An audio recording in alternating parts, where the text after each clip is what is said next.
Welcome to Hustle Estate from good old New Jersey and Detroit, Michigan. I'm one of your hosts, Isaac Gilman.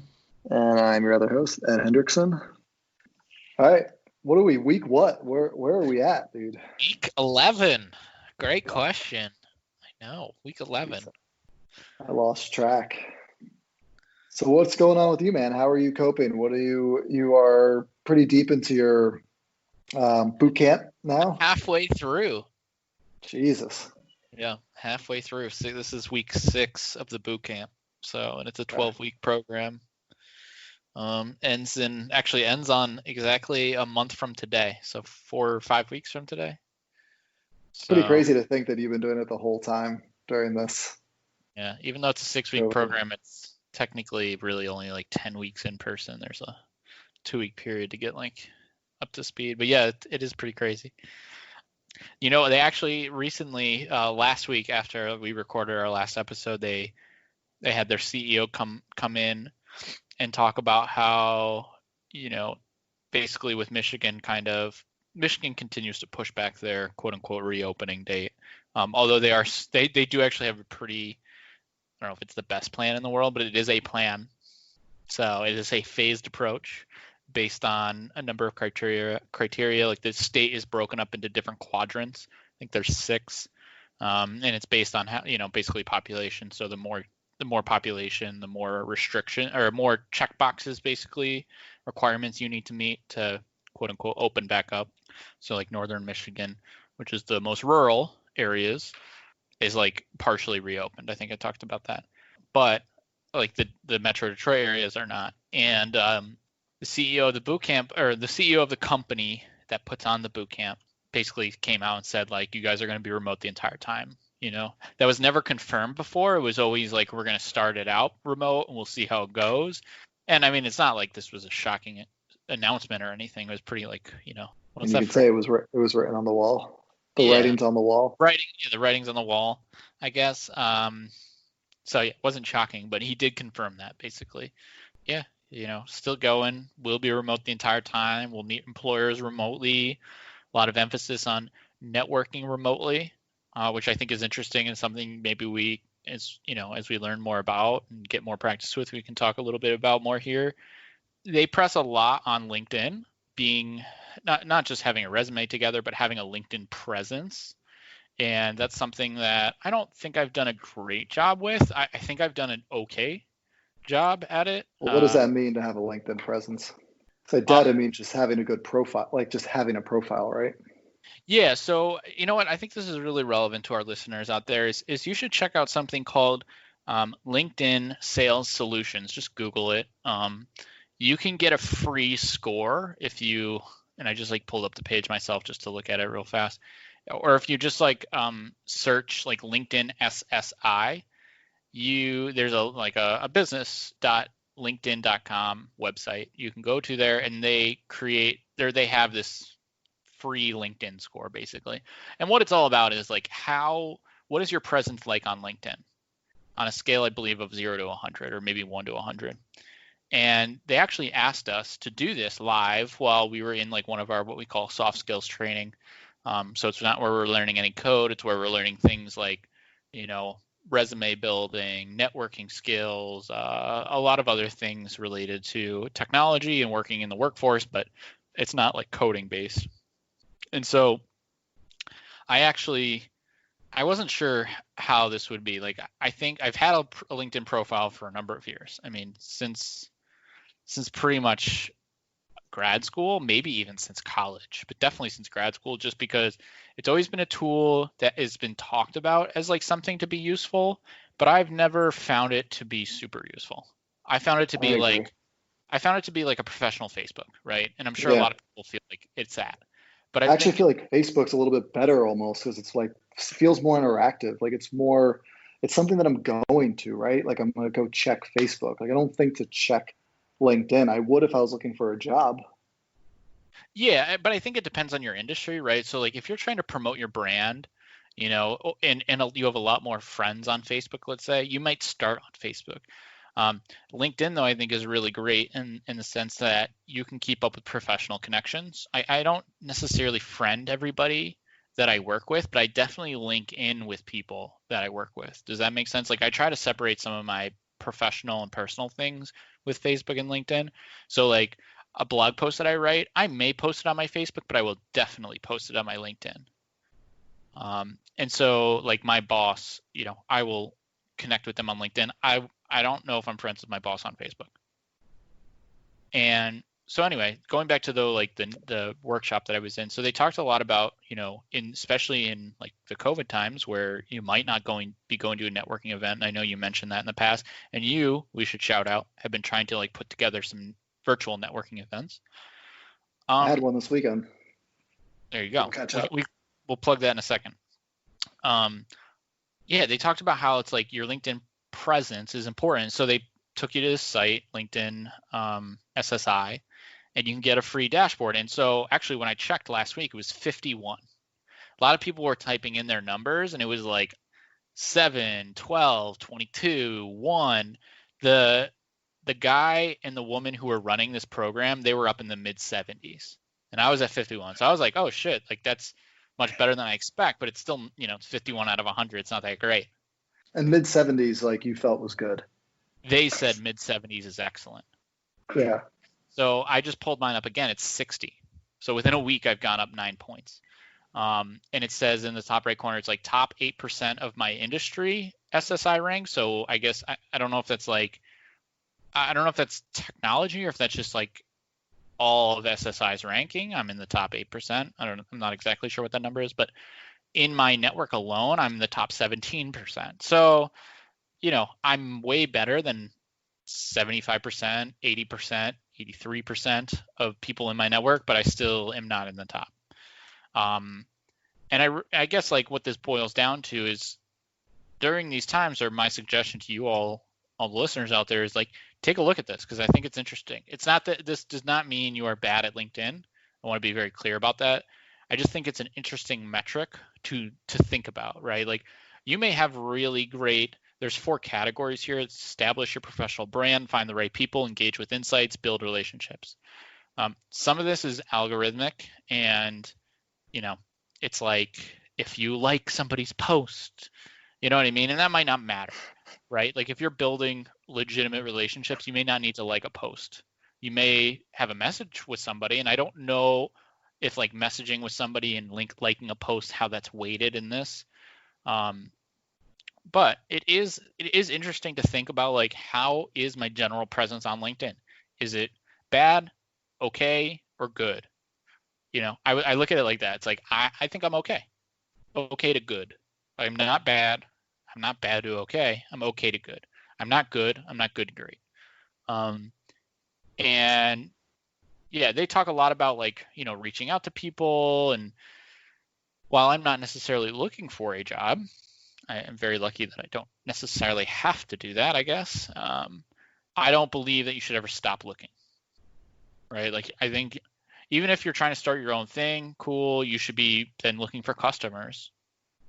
You should be building relationships with people that have done it themselves, to get potentially a mentor or bounce ideas off of them.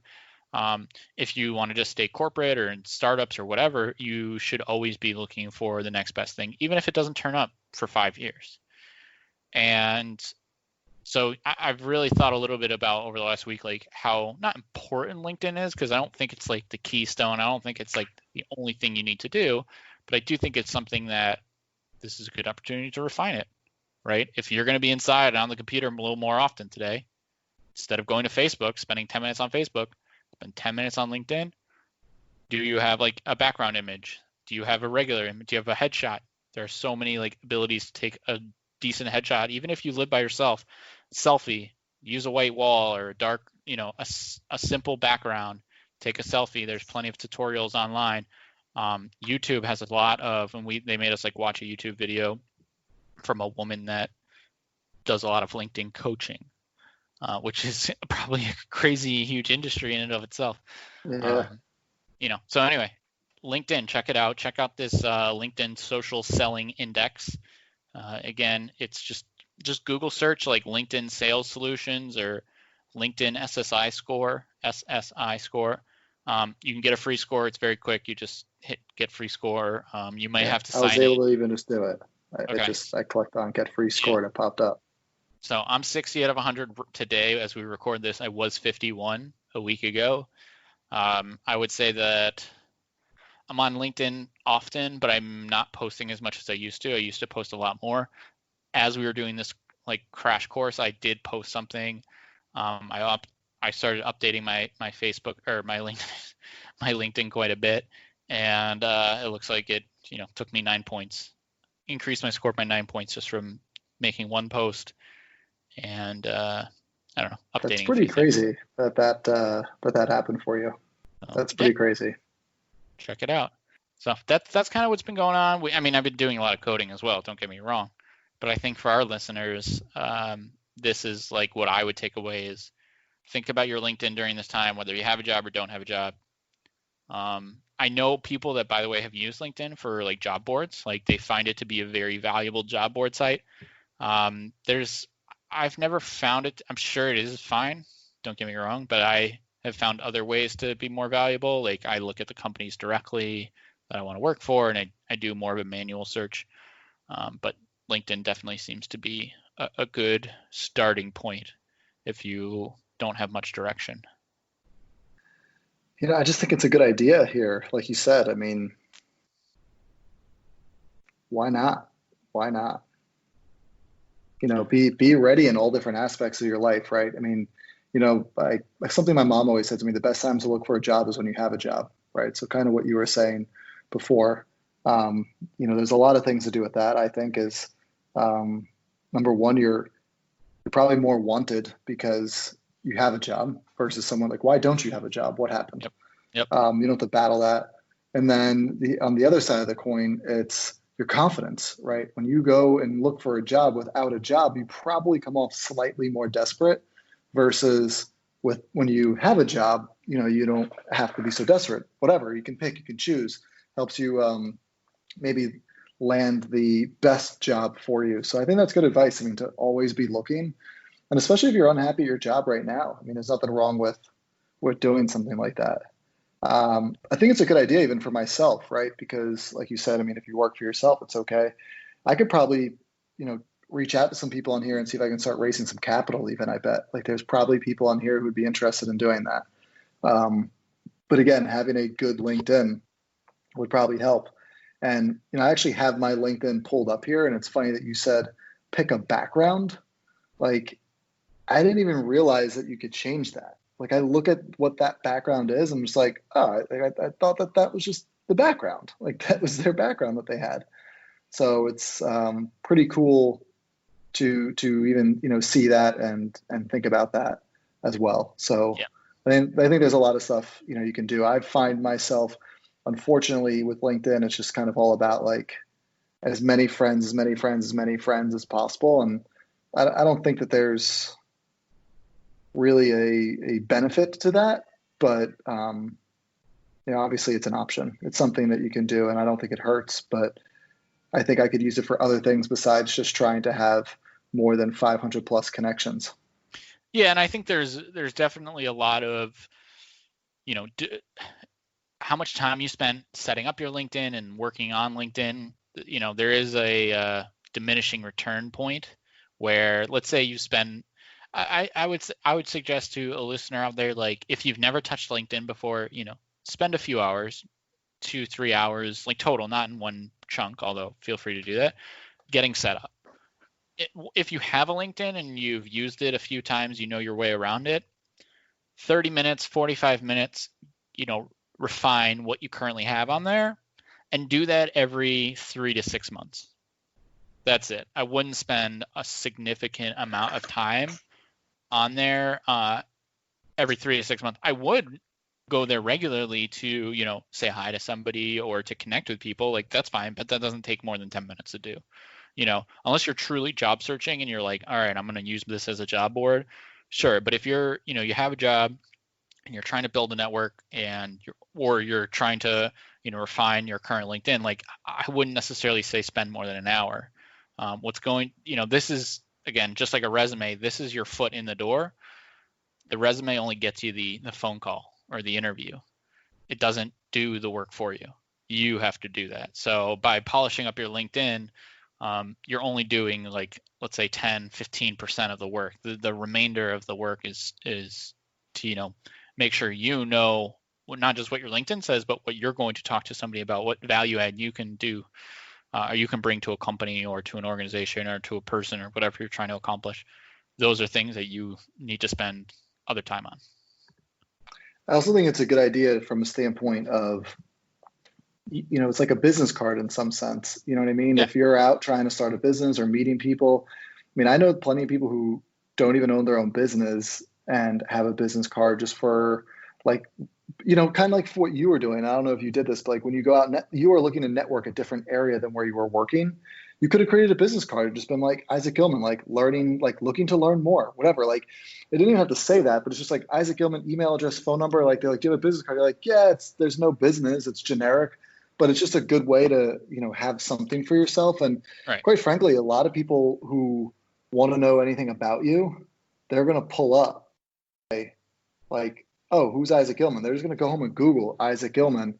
And if you don't have a LinkedIn, I'm not saying it's going to hurt you, but I don't know what benefit it'll necessarily bring to you either, to tell you the truth. So yeah, as long as it's fairly professional. You don't have a picture there of you chugging something or doing something stupid. Like, it doesn't have to have a lot on there for it to catch somebody's eye. That's absolutely true.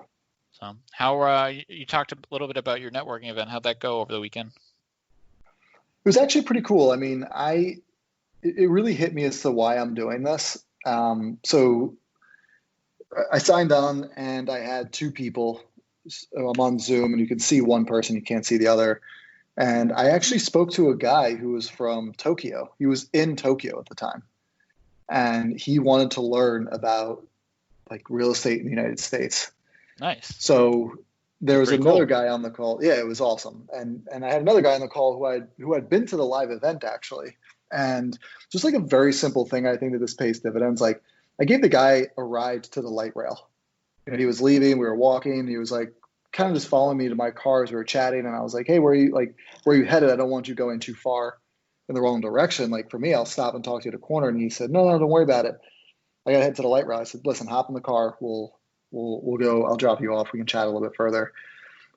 He's been on like almost all my, truth is I screwed up on two of them. Like I'm figuring out how this whole Zoom meetup thing works also, because Zoom changed their guidelines and you now need a password to get on. And then I didn't put the updated link on Meetup when that happened, that transition of that week. So I completely screwed that up. So 2 weeks ago, I didn't have my meeting. And then last week, not being this Saturday, the prior Saturday to that, I had one person kind of come on, but they were on for like 3 seconds and jumped off. So maybe they had some technical issues. But this week I got it figured out, and we're up and rolling. Had my guy from Tokyo in, Yasu, and he just wanted to like learn how does American real estate work. So me and the other guy is working on a deal right now. So we just went through his deal and we broke down, like we have title in the United States. This is what we have for this. We have hard money lenders, traditional lenders. This is how this works. Home inspection. Just, it was awesome. Broke it down. And at the end, he said to me, Ed, why do you do this?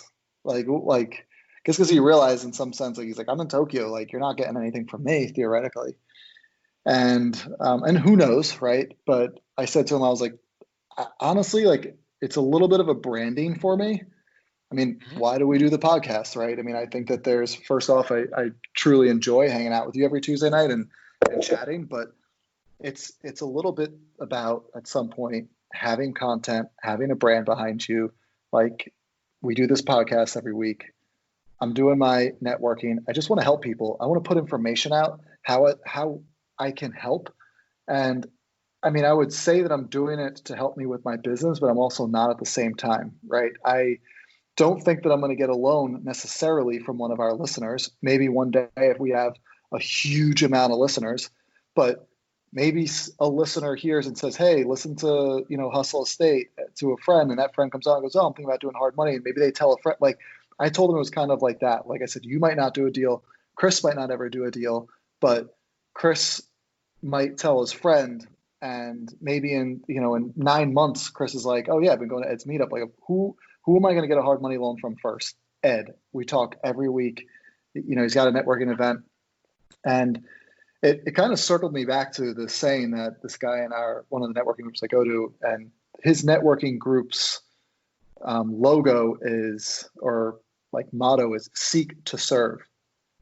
And I really do find that there's a huge thing to that. So, if you're just constantly helping people, and even if you'll eventually get something in return for it, but you're not so much doing it for that, you're truly trying to help, eventually you will get. Yep. It certainly takes a long time. There's definitely no doubt about it. I'm sure even, when the guys, seek to serve, like, probably took them months, maybe years but you build that brand, and now it's like, everybody knows when they have a question, like, ask John, ask John, ask John. And maybe one day I can, I'll have some sort of something to that, and it'll help. Look, I encourage realtors, title companies, lawyers, anybody who wants to come on and learn about real estate. We just sit, we talk. I mean, I don't have a topic. It's a non-topic. You should have a meetup called Ask Ed. Yeah, seriously. I mean, it kind of is that. I could just change the name of it. Yeah. But what I want it to be, though, too, is like, when we get to the point where maybe we have 5-10 people showing up every week, that there's someone who asks a question that I can't answer, but there's a realtor on there that can answer it, or an attorney on that can answer it. And everybody else kind of gets something from it too. And we all just feed off each other. I'm not the most experienced investor by any means. I've definitely had more experienced people come to my Cash and Coffee meetup. So yeah, it was awesome. I was really, actually kind of re-inspired me as like, this is why I'm doing this. Keep doing it. It's an hour every Saturday morning. Like, it's 8 o'clock Saturday morning. It's nothing. It's really out of my day. It's not even anything, right? I watch the kids. Ann wakes up. I go into the room, bang it out for an hour, come out. Got the rest of the day. It's 9 o'clock. Nice. So seems like it's going well. Yeah, it's good. I mean, like to get a little more viewership, but I think that, as with anything, it'll take time. And I think that, if I can continue to capture the guy who comes on, Chris, pretty often, continue to capture him, pick up somebody else eventually. And even if we have 4 or 5 people, chatting every weekend, it'll be fun. You got to start somewhere. How do we find it? So you could just go to actually my website, thofunding.com, thofunding.com. And within that, I do have a tab called podcast. Well, podcast, I have our podcast on there. I have networking on there. So just, you can log on there and check it out. Or through my Instagram, actually, Ed Hendrickson. It's my Instagram handle, just EDHENDRICKSON, and go to the link in there. I have a link tree, and it connects to number one website, as well as the networking group that I have. So, and let me correct myself. On my website, it's scrolls to any page in the bottom. It's on the bottom left-hand corner. It says Meetup. All right. There you go. You want to wrap it up? Yeah, sure. Thank you, everybody, for listening here today. We really appreciate it. As you know, you can check us out on Spotify, Google Podcasts, and iTunes. If you want to email us at hustleestate1@gmail.com. And on our social media platforms, we're on Twitter and Instagram @hustleestate. Thanks for listening, everybody. Thanks, everybody.